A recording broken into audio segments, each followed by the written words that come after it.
Hello, welcome to this quick talk about Tai Chi as an introduction to a sequence of videos that I'm putting online for people who may be isolated at home through the present pandemic. So,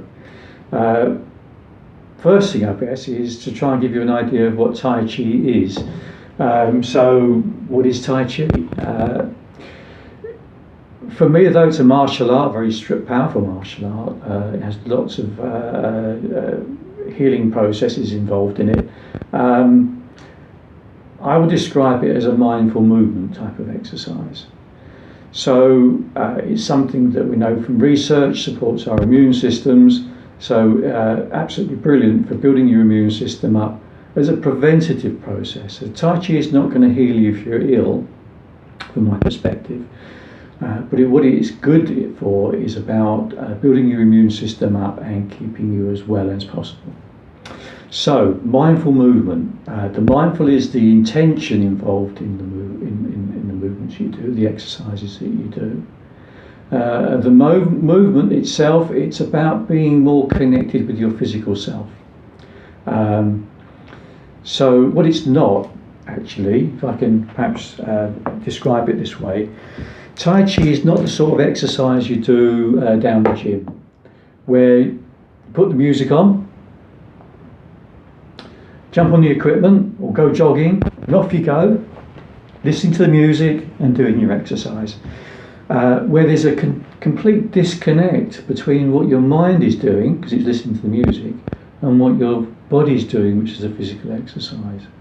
So it's a complete opposite of that.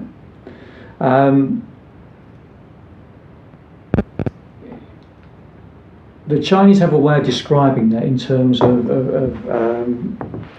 if I could perhaps demonstrate it this way.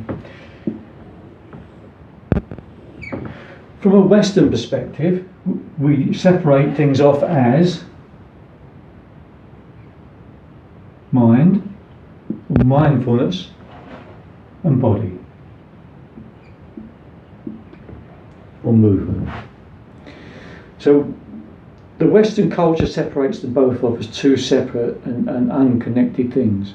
From a Chinese perspective, the mind is working with and towards the body,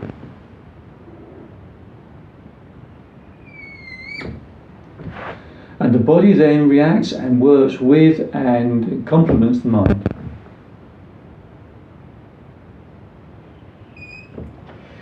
So we get this yin-yang symbol. We see in everywhere really, but it's understanding that process. It's about the things that work together. So if you're like me and I really struggled to begin with meditation, where you sat down and you meditated on something, really found that difficult sitting and trying to focus my mind. So what I did through Tai Chi was I focused on my body and how that moved, and then I built up the process then to focus my mind on my body. So what you have is this interaction between the two. So if you're somebody like me who struggled with sitting meditation, as a moving meditation, you might find this helpful. So as you learn Tai Chi, you gradually build up layers of practice, layers of knowledge, and that mindful approach gradually builds into what you're doing. So it's not a 5-minute exercise. It's no good buying a set of DVDs and trying to learn Tai Chi. It's something you need to work with. And I guess at this point in time, we may all be having plenty of time to have a go at that. So when I say layers, what we have is the first layer of learning Tai Chi is about the physical movement, and that's what we'll be focusing on, concentrating on. While you're doing that, you also start to build some of the intention of the movement in. So the second layer of learning Tai Chi is building mental intention into the movement you're doing. So there's a movement called grasp the sparrow's tail, where you hold your hand out, as though there's a bird sitting in your hand and its tail feathers are coming down over your wrist. And you gently place the fingers on top of the bird's tail feathers, grasp the sparrow's tail. So my intention here when I'm doing this particular movement is focusing my mental attention on this idea of grasping the sparrow's tail. I'm not thinking about the gas bill, what I haven't done this week. It's really focusing for those few moments when I'm practicing the form on that particular part of the movement.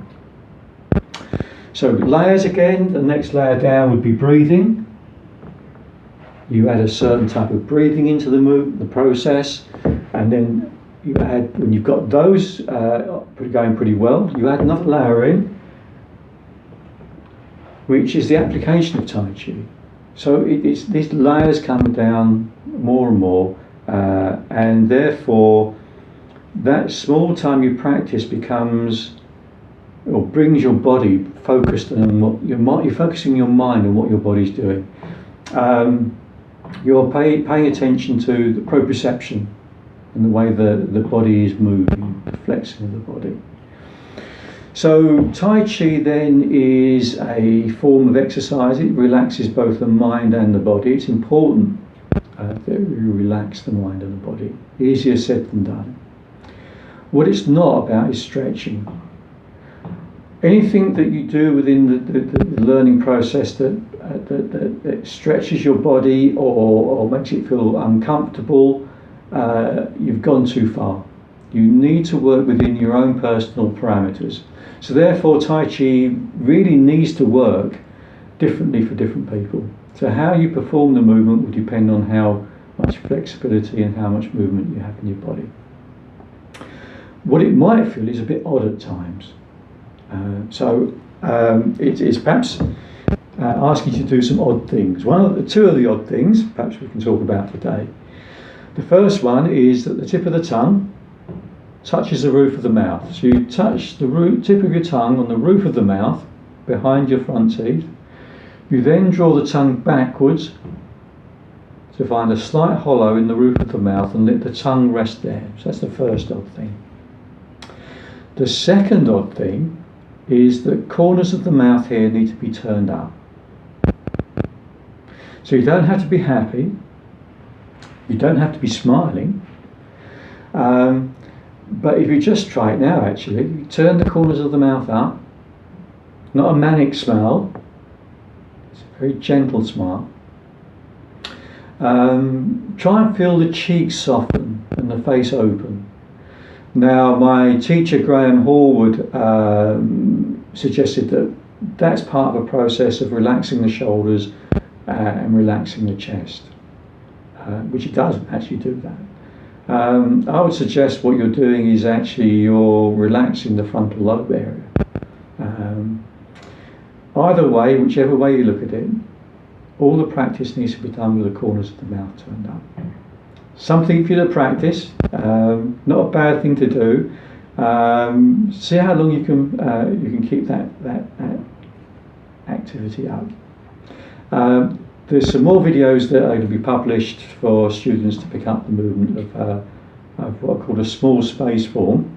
In China, they developed these forms to help people that have been self-isolating. So, trying to do the same thing here for people in the UK.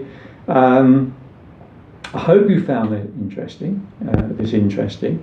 I hope you'll have a chance to try out the online videos for learning this small space form. Thank you for listening, and hopefully we will be in touch soon. Thank you very much. I'll put the video on.